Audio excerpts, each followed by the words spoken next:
എംപ്ലോയീസിൻ്റെ skill, will, കഴിവ്, മനോഭാവം എന്നിവ അടിസ്ഥാനമാക്കി 4 വിഭാഗങ്ങളാക്കി തരംതിരിക്കുകയും ഓരോ വിഭാഗത്തോടും നമ്മൾ ഏത് രീതിയിലുള്ള അപ്രോച്ച് സ്വീകരിക്കണം അല്ലെങ്കിൽ എങ്ങനെ കൈകാര്യം ചെയ്യണമെന്ന് തീരുമാനിക്കുന്ന വളരെ ഇഫക്റ്റീവായിട്ട് നമുക്ക് യൂസ് ചെയ്യാൻ പറ്റുന്ന ഒരു മാനേജ്മെൻറ്റ് ടെക്നിക്കാണ് സ്കിൽ വിൽ മെട്രിക്സ്. രണ്ടാമത്തെ ഒരു കാറ്റഗറി എന്ന് പറയുന്നത് ലോ വിൽ ഹൈ സ്കിൽ എന്ന് പറയുന്ന ഒരു വിഭാഗമാണ്.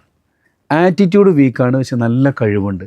ഇത്തരക്കാരം നമുക്ക് കാണാൻ പറ്റുന്നത് നമ്മളെ എക്സ്പീരിയൻസ്ഡ് ടീംസിൽ, നമ്മളെ മാനേജേഴ്സിലൊക്കെ കാണാൻ പറ്റും.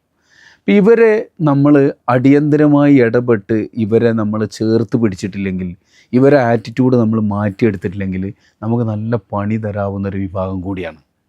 അപ്പോൾ ഇവിടെ നമ്മൾ ചെയ്യേണ്ടത് ആദ്യം എന്താണ് ഇവരെ പ്രശ്നം, ഇവർ ഡൗൺ ആകുന്നത് എന്തുകൊണ്ടല്ലേ, ഇവരെ ആത്മവീര്യം ചോർന്നു പോകുന്നത് എന്തുകൊണ്ട് എന്നുള്ള ആ പ്രശ്നം കണ്ടെത്താണ് ആദ്യം വേണ്ടത്. അപ്പോൾ പക്ഷേ പല കാരണങ്ങളാവാം.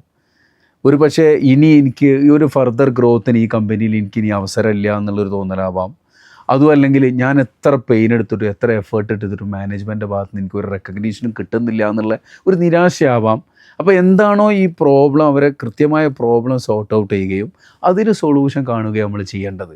കാരണം അപ്പോൾ അതിനൊരു സൊല്യൂഷൻ എന്ന് പറയുമ്പോൾ ഇവർ ഏത് ഫീൽഡും ആയിക്കോട്ടെ, ആ ഫീൽഡിൽ ഫിനാൻസോ HRO CRM ഏതും ആയിക്കോട്ടെ, അവർ ആ ഫീൽഡിൽ നല്ല എക്സ്പേർട്സ് ആയിരിക്കും. നല്ല അവർക്ക് വർക്ക് നന്നായിട്ട് ചെയ്യാൻ കഴിയും. മാത്രമല്ല വർഷങ്ങളുടെ എക്സ്പീരിയൻസും ഉണ്ട്.